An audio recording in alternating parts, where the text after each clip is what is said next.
At Maverick Public Relations, growing your influence is their specialty. NPR works with remarkable companies in the cannabis industry to deliver exceptional results. Experience big agency expertise and outstanding client service delivered by seasoned and knowledgeable experts. Connect with Maverick PR today and move your company to the next level.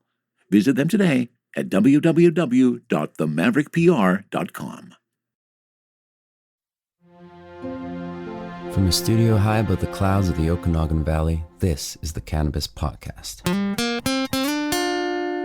Exploring the world of Canadian cannabis culture, one toke at a time. Now, here's your host and bud tender, Gary Johnston. And welcome back. I'm very pleased to say welcome back to the last episode of the first season of the Cannabis Podcast. We've been doing this together for almost a year now. The first episode we posted last December 1st, almost, or just a little less than a month and a half after cannabis was legalized in Canada. That was the spark that got me started. A whole lot of things have happened in the last year. We're going to talk about a few of those, cover some of the interesting things that we touched on in some of the episodes. Not going to dive into too much detail on that, but just kind of a look back, a retrospective look back. In addition to that, I have a great story that explains a whole lot what went wrong in the last year with the cannabis rollout. In fact, the government was told how to do it, but they chose to ignore those rules, and we're going to touch on that story as well. Since we started out down this path together, and my goal was to provide a whole bunch of cannabis education if I could, make people more aware of the plant, the wonderful properties of this plant we call cannabis. I mentioned some weeks ago that I had been asked to participate in a community center education on cannabis session. It was a local community group, and the group was the Gallagher's Healthy Living Club. Jan Mills was one of the members of the Gallagher's community here in the Okanagan. She was the one who sparked all this, who organized it all. She has been using medicinal cannabis for a number of years, and she was the one who sparked this whole education process. I also met her husband, Martin. He was there at the seminar. Nice to meet you, Martin. That happened this last week. They held their meeting. There was myself and a doctor from UBC Okanagan, Dr. Joan Bortoff. She did a talk on medicinal cannabis, and I did a talk on recreational cannabis. And I thought, since that's what this whole podcast got started on a year or so ago, that's probably not a bad way to finish the first year. So the last piece of today's show, I'm actually going to do the speech that I did for that community group, which is Cannabis 101, with some of my own fed into that piece, and hopefully you'll enjoy that as well. So thank you. Welcome. I'm glad you came here for episode 33, the final episode of the first season of the Cannabis Podcast. So let's take a look back. It was December 1st, No, it hasn't been going that long here. You can tell that I might have imbibed a little in prepping for today's show. Maybe a little too much, perhaps. It was December 1st, 2018. That was the very first episode that we posted. And that was the episode where I interviewed Ian Power, who was the first person, arguably so, to buy that first gram of cannabis back in Newfoundland at 12:01 a.m. on October 17th, 2018. Really enjoyed that interview. That was the very first one. Then we talked to a friend of mine who also was sparked after legalization to do something he'd always wanted to do.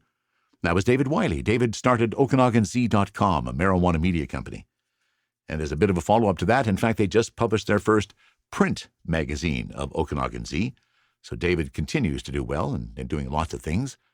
We chatted with another friend of mine who also happened to be a medical practitioner of Chinese medicine.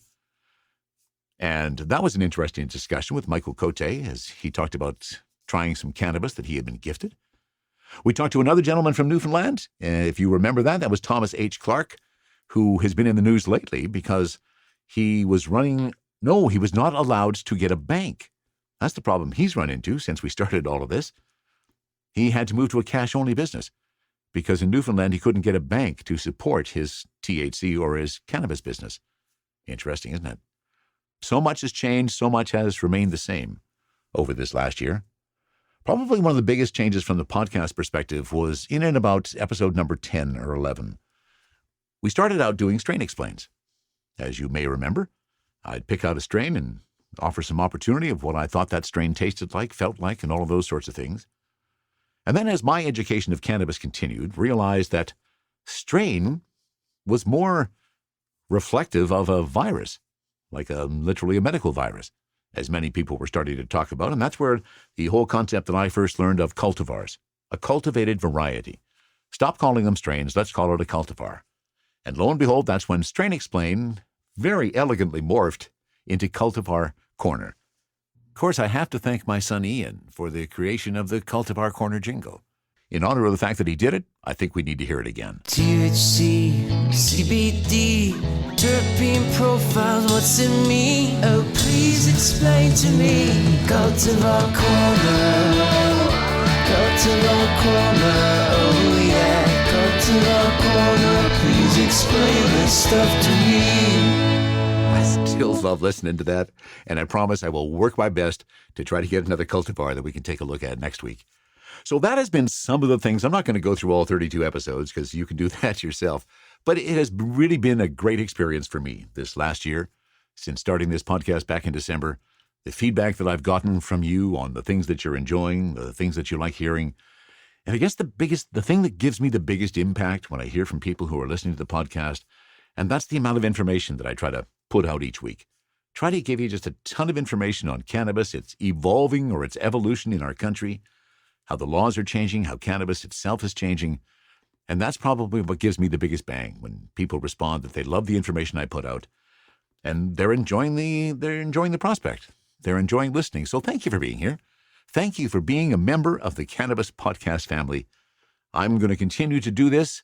I guess that's the other change. We started out doing weekly episodes, and I was really eager on that. I really, really tried to get an episode out every single week. And then I became a bud tender. I started working again on a daily basis, a full-time job, and that meant that I did not have the time to do this. And, well, I probably could have squeezed it in somewhere, but after having a toke, I didn't feel like I had the time to do it. So that made it went about probably midway through the year, we switched to every second week. That's why the first year has 33 episodes. I realize that's kind of bizarre in terms of the timing. Next year, it'll probably be 26 is what I'm thinking, because we'll continue to do it on a bi-weekly basis. I think that's worked. That's certainly worked from my perspective. It's made it easier to put the whole podcast together, get the information. Still looking to do lots of interviews. Again, info@Cannabis Podcast is the email address if you want to touch on anything. We did do also a ad hoc survey over where people are getting their cannabis. Not a ton of entries came through in that, and I realized that probably it's an anonymity thing. That because I was asking you to send me an email, you didn't want to have your email tracked, all the rest of that. So I think to follow that up in a better way as we move into season 2, I'm probably going to set up one of those Survey Monkey things, put a link to that on the Cannabis Podcast website, and we'll do it that way so people can do an anonymous report of how they're buying their cannabis. Anecdotally, most of the stuff today is still being purchased on the black market, although it's probably a 40-60 split somewhere around there from the responses that I got. Really interesting, though. I love hearing from you. If you ever have a comment about the show, please send me a note. info@cannabispodcast.com. From the cannabis-infused studio in the clouds, this is the Cannabis Podcast. Now, one of the things we've talked about all along since we ever started doing the Cannabis Podcast was what was happening with legalized cannabis in our country. How badly did it get screwed up in trying to bring this to fruition? We've touched on it a lot in the last 33 episodes, and they kind of screwed up. So this was an article that I was first clued into by a listener on Reddit in the Canadians subreddit group. They posted the link to this article, which is from a CBC. And it's a story by a fellow by the name of an analyst by Don Pittis. And Don has really hit the nail on the head. And I'm going to read some of his article here because I think it really puts things into perspective of what this last year of cannabis legalization in Canada has been and what it could have been. So new rules effective December 16th will come just in time so you can leave a cannabis-laced cookie or beverage out for Santa.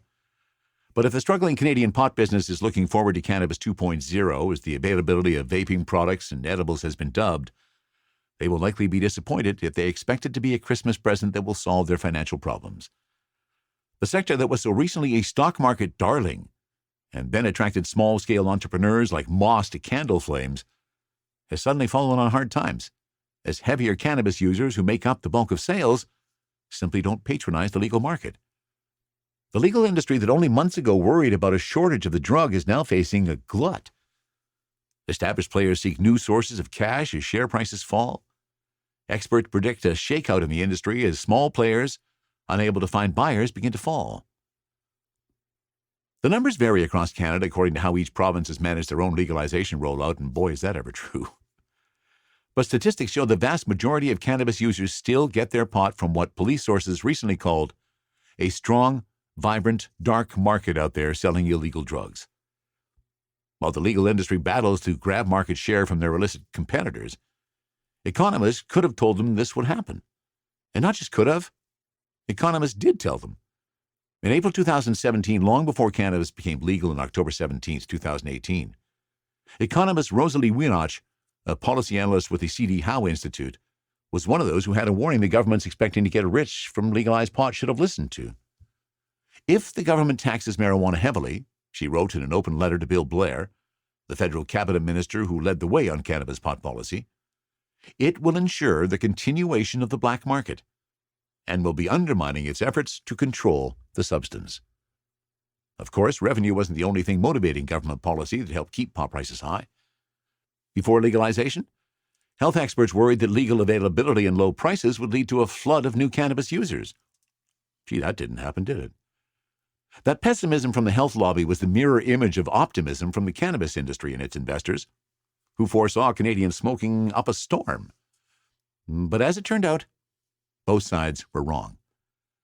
While there was a small uptick in purchases immediately following legalization attributed to law-abiding Canadians trying the drug for the first time in a long time, they feared and hoped for deluge of new users just never came. The latest figures from Stats Canada show cannabis use has been relatively static, with a few heavy users responsible for most of the consumption. Not talking about me, are they? And while legal pot shop assiduously check IDs to make sure patrons are of legal age, the continued existence of a huge and thriving black market means younger buyers can get all they want from illegal dealers who, in Ontario, for example, still control something like 80% of the market. Now, in that province, if the government had actually been trying to help with the illicit market flourish, it would have been hard to do a better job. If we had one store for every 10,000 people, which is the rule of thumb, in Ontario we would have something like 1,500 stores. And we only have 24, said cannabis business analyst Chris Damas on the phone from his home in Barrie, Ontario. Here in Barrie, which has a lively drug culture with a population of 150,000 people, there's no store, said Damas. So why would they want to drive to downtown Toronto to get some marijuana that was legal? Damas says a high government excise tax and other expenses means prices are about double what people can get from their local dealers, including home delivery. And as we move from the article and just into general comments about this last year in legalization, here's the other thing that's happened. With each province taking a different approach, the end result in the retail world has been completely different across our country. Here in BC, although they say they have released 100 licenses now, and they did it in a mad rush, we're still thriving for more legal stores here in the Okanagan. The city of Calgary, or Alberta in total, has 300 stores apparently. I don't think we're ever going to get that close here in the Okanagan. But that's clearly part of the problem. That's why the black market is still thriving. Please, governments, listen. Get more retail stores open. Lower those prices, lower those taxes so the price can come down and we can truly have a market that's going to give some competition to the black market. Not only are we dealing with still stale and old product, but at elevated prices and with lots of taxes associated to it, it's no wonder that it's still thriving on the black market. But let's hope by the next time we come to the conclusion of the second season of the Cannabis Podcast, we're no longer having this discussion. Let's hope that by that time stores are open everywhere, the legal prices have come down, more and more people are using the legal markets to get their cannabis. That's my hope. It's a big hope, but I think it's a doable one too. So let's look forward to that at the end of Season 2 of the Cannabis Podcast. Are you ready for liftoff? Don't miss Canada's #1 cannabis conference and trade show, Lift & Co Expo, coming this May 12 to 15 to Metro Toronto Convention Centre. Level up your industry intel at the Lift Cannabis Business Conference.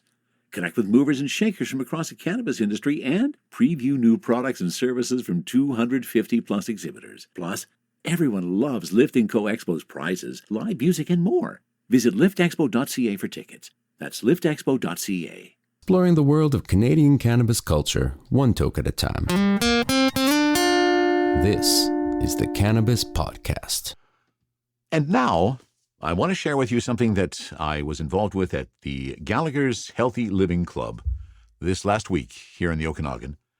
It was a crowd of probably about 85 people who were gathered in their auditorium for the night. I'll be honest, it was mostly a gray-haired situation, and they would admit that as well. It is a retirement community after all. And those were 80 very attentive people, and I really enjoyed the experience. I really enjoyed sharing my story with them. And so now, if you don't mind, to finish off episode 33 and season 1 of the Cannabis Podcast, I'm going to recreate that speech for you now. Let me give you a sense of who I am. What's my stake in the game? What has brought me to this particular point in my life? For me, 1972 was a pivotal year. Did you ever go to a party when you were 17 years old? I'm going to assume that most of you raised your hands. I did.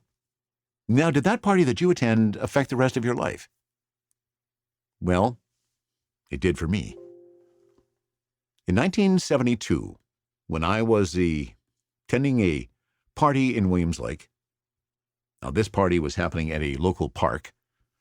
Some fool had left a beer bottle on top of his vehicle in the parking lot, and that meant that the local police saw that vehicle and decided that they needed to interact with this party, came by, and guess what? They searched every single person who left that party. I had completely forgotten about a tiny little cannabis pipe that was in the pocket of my jacket. Now, in fact, I thought I had lent it to somebody to use that night. I didn't realize they'd put it back, but they did. The police found it, and I found myself in the back of a police car for 30 minutes being interrogated about that pipe. At the end of the night, they let me go. I thought I'd dodged a bullet. Until 6 months later, when a police car showed up in my driveway while I was at home babysitting my little brother one day after school, and the officer then proceeded to tell me that I was about to be charged with possession of cannabis resin. They scraped 0.5 milligram of cannabis out of the bottom of that pipe, and now they're going to charge me with possession for it. And that was the day that it changed for me. That was the day that the absurd laws for this plant that I enjoyed so much, I could no longer support. That's the day I became an advocate and a proponent for the use of cannabis. And in 1972, I was not alone. In fact, there had been meetings held right across our country. They started on the East Coast, worked their way to the West Coast, the end result being that the Ledane Commission declared that cannabis should be legalized in our country. Now, unfortunately, the Trudeau, who was Prime Minister at the time, chose to ignore that. He had to have a son, and we had to wait 45 more years before that to actually happen. But it finally did, and now you understand my stake in the game, why I am so passionate about this plant, and why I love sharing the education with anybody who's willing to listen. So let's talk about that education. Why is it that cannabis affects us? Well, it's really a simple answer. It comes down to the human endocannabinoid system. Within that system, there are a series of receptors, both CB1 and CB2 receptors. Now, these receptors are protein molecules that live on the side of the cell, and they interact with other proteins, and the interaction is dependent on whether it's CBD or THC. And it is that interaction, for example, with the CB1 receptors, that we get high, all the CB1 receptors in our brain. Now, I'm not going to dive deeply into the endocannabinoid system. You're welcome to research it on your own. For the purposes of our discussion, we're really concerned about a couple of cannabinoids. And not only a couple of cannabinoids, but the different types of cannabinoids. Within your own body, there are the endocannabinoids. These represent pretty closely what THC and CBD do, but they're designed by and for your body. Anybody ever had a runner's high, for example? You did that real big exerting workout and you got that buzz? Well, that was because anandamide, the endocannabinoid like THC, sparked a dopamine outburst to give you that feeling of euphoria. That's an example of endocannabinoids and how they work. The endocannabinoids, and then the other one that exists, of course, are the phytocannabinoids from the plant, tetrahydrocannabinol and cannabidiol, THC, and CBD. Now let's look at the different types of cannabis, and for the purposes of this discussion, I'm going to refer to them as landrace strains. And a landrace strain is something that has not been genetically modified any further. It is the way it exists. And the original indicas came from Tibet, Afghanistan, Morocco. Indicas, as we know, are a low, bushy plant. Here in the Okanagan, outdoors, they tend to grow 4 to 6 feet. And the indica, for you to remember, of course, is that body relaxation, that deep stone. When we look at the sativas, well, they're from equatorial regions, Colombia, Mexico, Southeast Asia, and the high is a lot different. It's uplifting, energetic, a cerebral high, best suited for, certainly in my perspective, daytime use. And as we also noted over the course of this last year on the podcast, some people mispronounce that sometimes. It is not stevia or sativa, it is sativa. And here in the Okanagan, the sativas, as we found out last year, can grow as high as 13 feet when they're planted outdoors. And the third type of cannabis that I want to talk about is ruderalis. It's one that many haven't heard about, and that's because it comes from Central Russia. It has low THC, and it's hardly ever used for recreational purposes. But for the purposes of this discussion, now you understand that really today, the cannabis that we're dealing with is on a spectrum. There's indica on one end, sativa on the other, and in the middle are hybrids. And that's where ruderalis really plays an important part as we look forward to the future. As we've already indicated with those sativas growing in the Okanagan, they got ripped off out of the garden because they were so high. They could be seen. People knew they were there, obviously. Next year, Autoflowering Indicas, which have utilized some DNA from the ruderalis to keep their profile low to the ground, 3 to 4 feet high. And the real beauty is they generate flowers about every 7 to 9 weeks, depending on the variety or on the cultivar.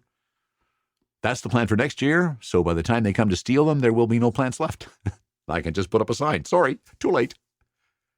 Those are the plants. Let's look a little more at the actual plant that we smoke and what gets us high and where the magic is in that. So when we're looking at a bud of cannabis, it's the frosty nature that we're looking at. Those little gleaming crystals that are on the top of that bud. And if we take a closer look at that, it's the trichomes that we're interested in. The trichomes is where all the magic is. The trichomes hold all the cannabinoids, CBD, THC, all the other cannabinoids, plus another essential oil that we've talked a lot about on the Cannabis Podcast over this last year, and may be new to many people, and those are terpenes, an essential oil molecule that gives cannabis its flavor, its smell, and its effect. And for those who might be growing in the Okanagan, as I've heard that many people in the community are, those trichomes are also going to be your clue as to when it's time to harvest. They start out clear, then they move into a milky nature, and then you'll start to see some ambers showing up. And once you get a certain percentage of amber, it's probably time to start harvest because your THC is starting to go down. Now, I mentioned one thing there that I want to talk about a lot further, and we certainly have over the last year on the Cannabis Podcast, and those are terpenes. We've covered them in fair amount of detail, and for the purposes of this talk, I wanted to settle on one particular aspect of the terpenes, and those were the aromas, the part of the terpenes that makes our cannabis smell. And when you are smelling a particular cultivar of cannabis, this one, for example, is an Acapulco Gold, so it has a little citrus, there's a bit of floral, and there's definitely some pine. To explore terpenes a little bit more, I'm going to concentrate on one particular one, Mircine. We've talked about Mircine a lot. Mircine is the most predominant terpene in cannabis. Not only is it the most available, it shows up in most of our cultivars, but Mircine also has a unique property in regards to our CB1 receptors in that it lubricates that for the other terpenes. Mircine is also found in hops, and many people think it gives it the skunk smell of cannabis. And it's also in mangoes, as we've talked about before. Eat a mango 45 minutes before you imbibe some cannabis that has some Mircine, and because it has lubricated those CB1 receptors, you'll get a better high. Another terpene that I want to just touch on briefly in this discussion is related to the floral scent that you may pick up in your cannabis. Often in that floral nature, you're going to find that it's linalool that is the terpene. Lavender and other flowers also contain some linalool. It is good for anti-anxiety and as a sedative, so it will definitely leave you in the couch, which is, of course, what indicas will do for you.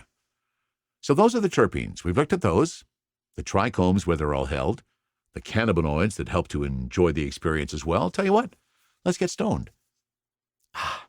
Still one more thing we have to do. With that raw cannabis flower that's in front of us, it has many properties of its own, but it is not psychoactive. In fact, right now, it is tetrahydrocannabinolic acid, THCA. It has no psychoactivity associated to it. In order to get some psychoactivity, we have to turn it into delta-9 THC. And how do we do that? It's a process called decarboxylation. And I always love talking about this word to a new audience because it's such a big word. Decarboxylation, a lot of syllables. It really just means we need to heat our cannabis in some form or fashion, whether we're doing it in a joint, whether we're using a herbal vaporizer, or whether we're going to cook it in the oven and get it ready for some edibles. Now, another topic that often comes up at this stage as well is how do you know when you're stoned? Because sometimes it can creep up on you. And I should have prefaced this discussion by saying I am going to repeat a few of the stories that you may have heard previously on the Cannabis Podcast, and this is one of those. The first time I had somebody ask me how they'll know when they were stoned, it was my sister-in-law, Caroline. It was at a wedding, I think in Oxbow, Saskatchewan, some years ago. She had seen us go in and out of the hall a number of times, and on the third exit, she came along and asked if she could join us. Well, we of course said she could, because cannabis users are nothing if not friendly. She came out and joined us. She had 5 or 6 hits off of that first joint. Over the course of smoking that, she asked, how will I know when I'm stoned, Gary?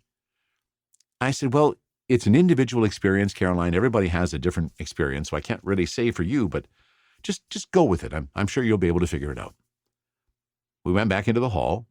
She took a powder break into the washroom.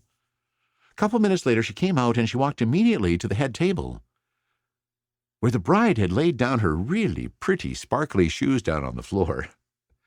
Caroline picked one of those shoes up, and she's staring at it adoringly in the middle of this hall. I walked up to her, tapped her on her shoulder, and said, Caroline, if you're standing in a dance hall on a Saturday night staring at a pretty pair of shoes, there's a good chance you're stoned. And I'm really pleased to tell you that Caroline is also a listener to the podcast, and she still sees the humor in that story as well. So let's talk about some of the other ways to get high. Inhalation is, in my opinion, the best way for you to dose your cannabis. I know there are lots of people that like edibles. We'll talk about those in a bit.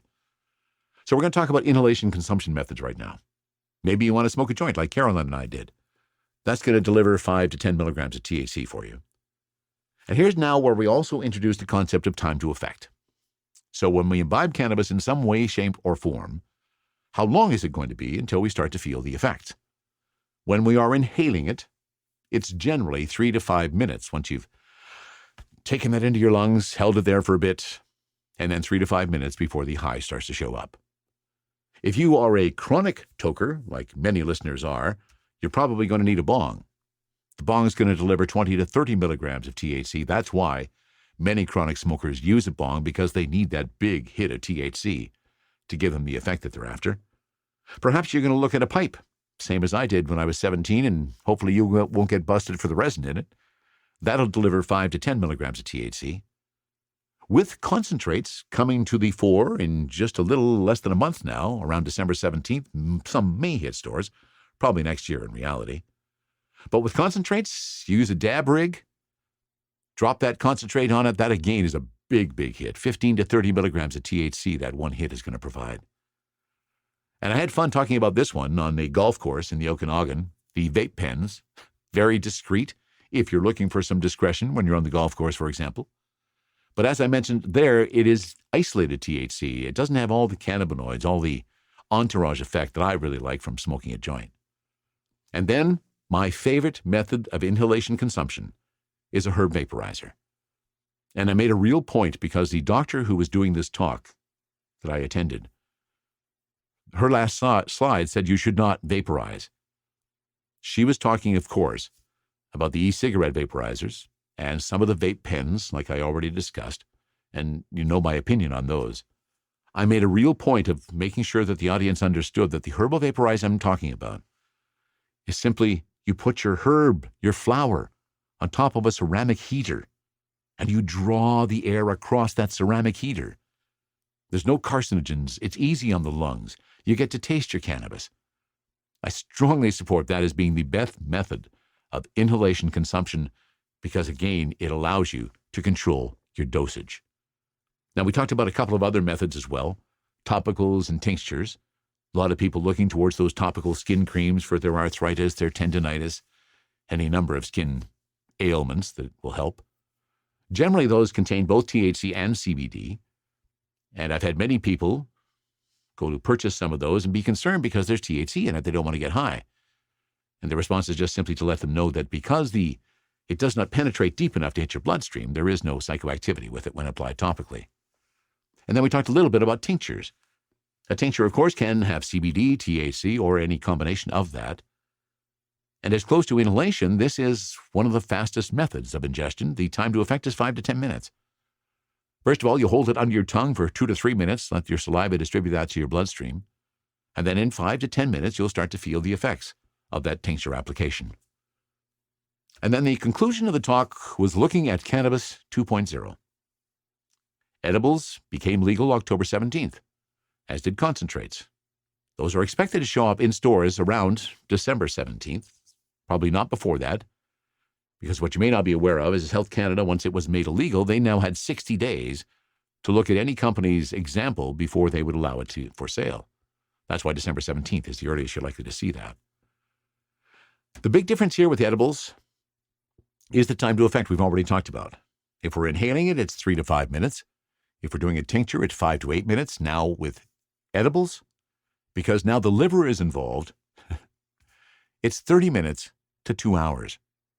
That's why dosing for edibles is so hard to do, because that time to effect is so irregular. And the other issue, of course, that happens with edibles, as I already mentioned, it goes through the liver. That means there is a further transformation of THC. We've talked already about THCA, tetrahydrocannabinolic acid, becoming delta-9 THC and therefore becoming psychoactive. Well, once the liver metabolizes that THC, it changes again. This time, it's 11-hydroxy-THC. And the important part of that is it's way stronger than delta-9. Not only is it 6 times stronger than delta-9 THC, this is the biggest factor. It's also very, very unpredictable. That means taking a dose of edible 1 week, using that exact same dose the second week, you feel either absolutely nothing or you feel way more than you expected. You got to a green out faster than you wanted to. Case in point. There was a fellow I worked with at the store where I was a bud tender. He was in his 70s. His 95-year-old mother sent him to work one day with some brownies, some THC brownies she had made. He shared them with everyone at the store. I think we each got 3 of them. I went home that night, had one of those brownies, and I was really looking forward to a fantastic experience, and I got to tell you, it was absolutely boring. I felt nothing. Nada. Not a buzz, not a blimp. Went into work, found out that everybody else had had a blast with their one brownie. So I came home that night and thought, well, I can do this better. It's obviously a dosing issue. So I did 2. That was my mistake.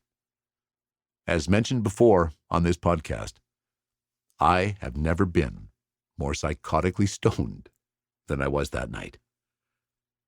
I spent 2 hours trying to move my mouse to watch a video. Then I spent 2 further hours trying to figure out how I was going to get back upstairs. I was in a severe greenout, and if you have not experienced, having too much THC in your body from edibles can literally start to shut down certain systems. Walking can be difficult. But here's what you need to remember. If that happens to you, it's not life-threatening. It will end. You may have heard that bit, the RCMP, or not the RCMP, police officers down in the States who called 911 after they had eaten some stolen edibles. And they thought they were about to die because time was going so slowly. The green out will end, but it can feel very, very bad when you're doing it. So my advice, as edibles come to market within the next month, please, please, please go low and go slow. The moment I was charged with possession of cannabis resin was the moment my passion for this plant and my determination to fight against its stigma was born. I will spend the rest of my life fighting the stigma that says medicinal use is okay, but recreational is not. And I will also continue to produce episodes of the Cannabis Podcast with that same theme behind it, trying to break down the stigma that so many people still hold about this wonderful plant that we call cannabis. And that wraps it up for the final episode of the first year of the Cannabis Podcast. Again, if you have any comments about the program, please send a note to info@cannabispodcast.com. Have anybody you think we should interview in the next year? Any cultivars you think we should add to Cultivar Corner? Any of that information, please send it along. I'm thrilled to have you here as a listener. It's been my pleasure to be doing this for the last year, and I will continue to doing this as long as I still see there's somebody out there listening. And that about wraps up episode 33 of the Cannabis Podcast. In the cannabis-infused studio, high above the Okanagan Valley, this was the Cannabis Podcast.